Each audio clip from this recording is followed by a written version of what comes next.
Hi all, welcome to shopping noise. മാർക്കറ്റിൽ നിന്നും കടകളിൽ നിന്നെല്ലാം വാങ്ങുന്ന പ്രോട്ടീൻ പൗഡർ എത്രത്തോളം ഹെൽത്തി ആയിരിക്കുമെന്ന് ചിന്തിച്ചിട്ടുണ്ടോ? ഒരിക്കലും 100% ഹെൽത്തി ആയിരിക്കുമെന്ന് നമുക്ക് ഉറപ്പിക്കാൻ പറ്റില്ല, അല്ലേ? ഇതിനാൽ ഇന്നത്തെ വീഡിയോയിൽ 100% നാച്ചുറലായി ഹെൽത്തി പ്രോട്ടീൻ പൗഡർ തയ്യാറാക്കുന്ന വിധം നോക്കാം. ഇതിനായി ഉപയോഗിച്ചേക്കുന്ന ഇൻഗ്രീഡിയൻസ്: സ്നൂബർ 100 ഗ്രാം, പിസ്ത 200 ഗ്രാം, ബദാം 200 gram, cashew 100 gram, pecan nut 100 gram, walnut 100 gram, peanut 250 gram, chia seeds 50 gram. ആദ്യം ഓരോ നട്ട്സും സെപ്പറേറ്റ് ആയി റോസ്റ്റ് ചെയ്തെടുക്കാം. ഒരു 2 to 3 മിനിറ്റ്സ് റോസ്റ്റ് ചെയ്താൽ മതിയാകും. റോസ്റ്റ് ചെയ്ത നട്ട്സ് വേറൊരു പ്ലേറ്റിലേക്ക് മാറ്റി കൂളാവാൻ വെക്കാം.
ചൂടാറിയ നട്ട്സ് പൊടിച്ചെടുക്കുമ്പോൾ ഒരു കാര്യം പ്രത്യേകം ശ്രദ്ധിക്കണം.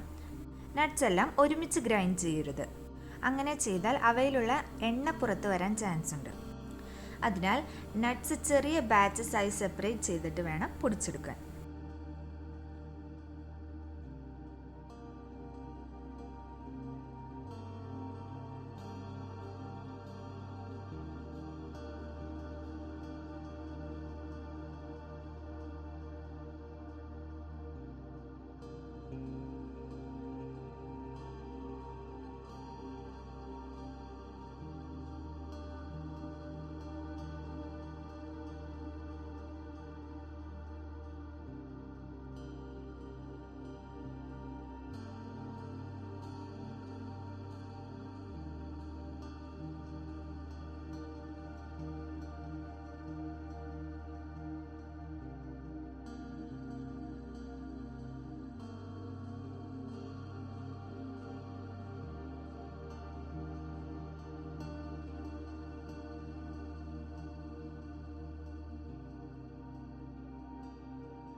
അപ്പോൾ നട്ട്സും ചിയ സീഡ്സ് എല്ലാം നല്ല ഫൈൻ പൗഡറായി പൊടിച്ചെടുത്തിട്ടുണ്ട്. ഇനി ഇവയെല്ലാം നന്നായി ഒന്ന് മിക്സ് ചെയ്തെടുക്കാം. Healthy protein powder ready.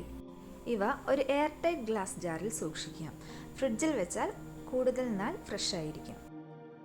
വളരെ ഹെൽത്തി ആയിട്ടുള്ള ഈ പ്രോട്ടീൻ പൗഡർ കുട്ടികൾക്ക് 1/2 ടേബിൾ സ്പൂണും മുതിർന്നവർക്ക് 1 to 2 ടേബിൾ സ്പൂണും പാലിലോ സ്മൂത്തിയിലോ ആഡ് ചെയ്ത് കഴിക്കാവുന്നതാണ്. മാർക്കറ്റിൽ നിന്നും വാങ്ങുന്ന കെമിക്കൽസ് നിറഞ്ഞ പ്രോട്ടീൻ പൗഡറിനേക്കാൾ ഏറ്റവും സുരക്ഷിതവും ഹെൽത്തിയും നമ്മൾ കൈകൊണ്ട് തയ്യാറാക്കിയവ തന്നെയാണ്. എല്ലാവരും ഒന്ന് ട്രൈ ചെയ്ത് നോക്കിയിട്ട് ഫീഡ്ബാക്ക്സ് കമൻസിലൂടെ അറിയിക്കണം. വീഡിയോ ഇഷ്ടപ്പെട്ടാൽ ലൈക്ക്, ഷെയർ ആൻഡ് സബ്സ്ക്രൈബ്.